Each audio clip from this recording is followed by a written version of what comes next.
विवेक के साथ कर्म करना। अब 4 घंटा रील देख रहे हो, नींद नहीं आ रही है, रील देख रहे हो।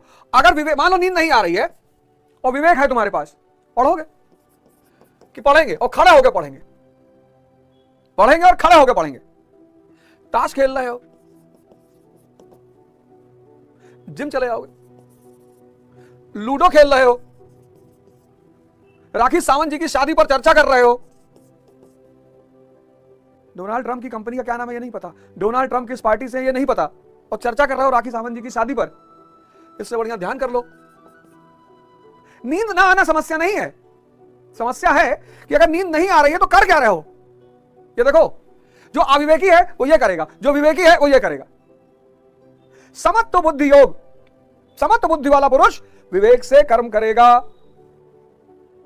अब नींद नहीं आ रही है, पढ़ाई कर रहा है, अपने आप नींद आएगी। नींद की मजाल गिना है पढ़ते वक्त, यही तो पढ़ाई का जादू है।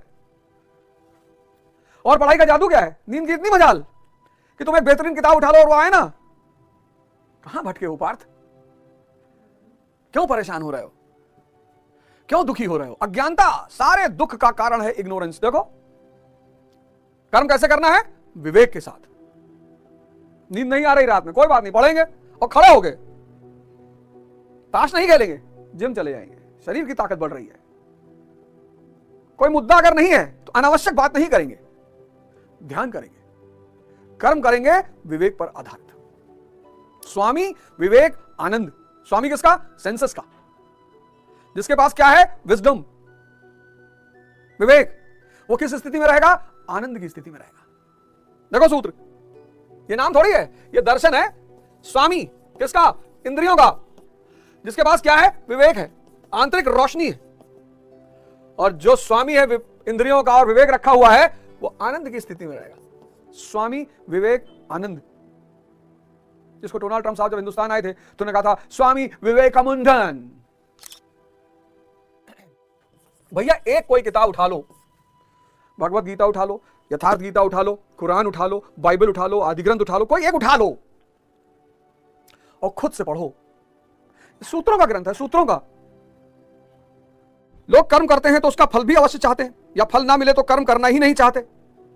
किंतु योगेश्वर श्री कृष्ण इन कर्मों को बंधनकारी बताते हुए आराधना को एकमात्र कर्म कहते हैं। लो एक नया फंडा दे दिए, कर्म यानी आराधना।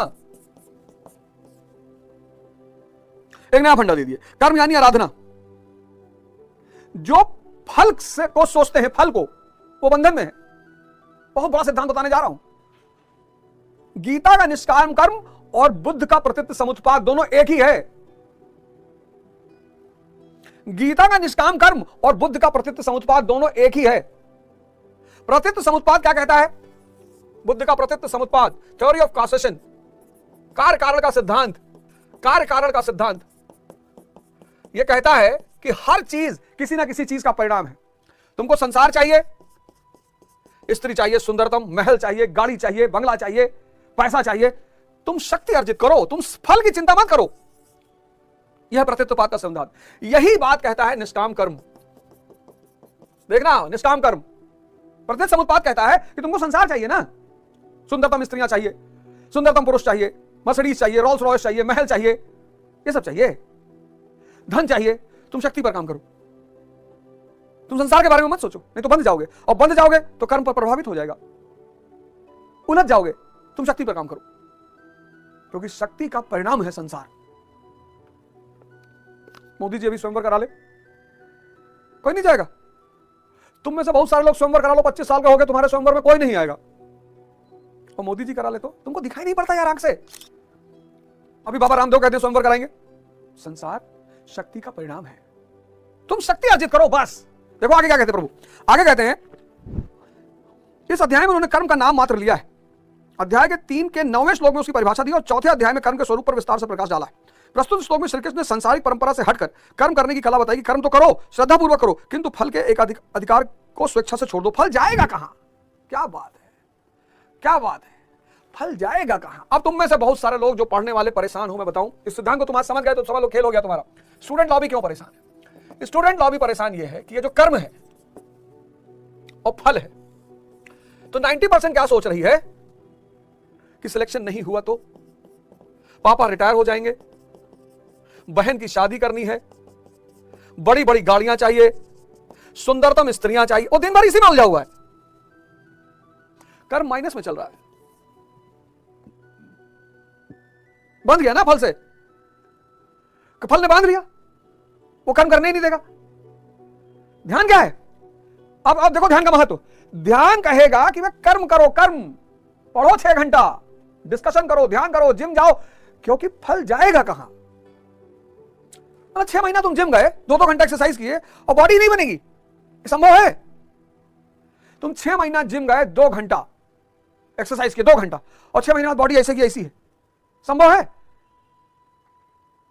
फल जाएगा कहां? अगर श्रद्धा पूर्वक कर्म किया जाए बिना फल की चिंता किए, फल क्या करता है? फल बंधन पैदा कर देता है। ये तुम्हें कर्म नहीं करने दे रहा है। चाचा, ये इतना बड़ा सूत्र है कि किसी को अगर समझ में आ जाए तो वो गाना गाएगा, हो गई तेरी बल्ले बल्ले हो जाएगी बल्ले बल्ले, चकनक चकनक चकनक चकनक चकनक। सूत्र ही तो है जीवन। क्यों भागना किसी के पीछे, स्त्री के पीछे, पुरुष के पीछे, क्यों भागना? प्लैनेट हो, ग्रह हो, सोलर सिस्टम नहीं पड़े हो? पृथ्वी सूर्य के चक्कर काटती है, सूर्य पृथ्वी के चक्कर नहीं काटता, और पृथ्वी अकेले नहीं, 9 और ग्रह काट रहे हैं। यानी जो स्टार है, तारा है, ग्रह उसका चक्कर काटेंगे। अगर तुम किसी का चक्कर काट रहे हो तो तुम ग्रह हो, प्लैनेट हो सकता है मरकुरी हो, जहां बुध, यहां कोई रह ही नहीं सकता। ध्यान क्या कहेगा? ध्यान विवेक को पैदा करेगा, और विवेक सिर्फ कर्म पे ध्यान देगा। और जब श्रद्धापूर्वक कर्म होगा, भगवान खुद कह रहे हैं कि जब श्रद्धापूर्वक कर्म होगा, फल जाएगा कहां? सबसे क्रांतिकारी श्लोक है ये। जब कर्म आराधना बन जाए, पूजा, इसीलिए कुछ लोगों का स्टेटमेंट था ना, कर्म ही पूजा है।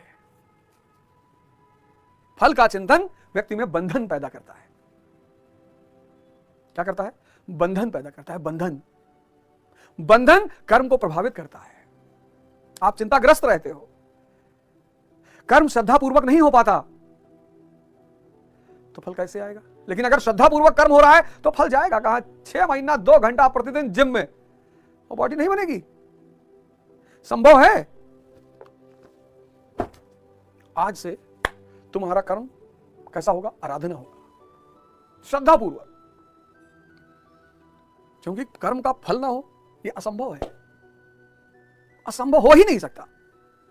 लेकिन अगर फल का चिंता किया तो बंधन में पड़ जाओगे, कर्म प्रभावित हो जाएगा, फिर उल्टा सीधे परिणाम मिलेंगे। 10 साल आईएएस की तैयारी करोगे। अरे इसमें बड़े क्रांतिकारी सूत्र है, एक ही है। चलो जीवन में कुछ अच्छा करो, कुछ बढ़िया करो, भारत को लोग ध्यान की वजह से जाने। आओ मिलकर अपने समाज का, अपने परिवार का, अपने राष्ट्र का निर्माण करें, और ये राष्ट्र कल दुनिया के लिए पथ प्रदर्शक का काम करे। जय हिंद, जय भारत।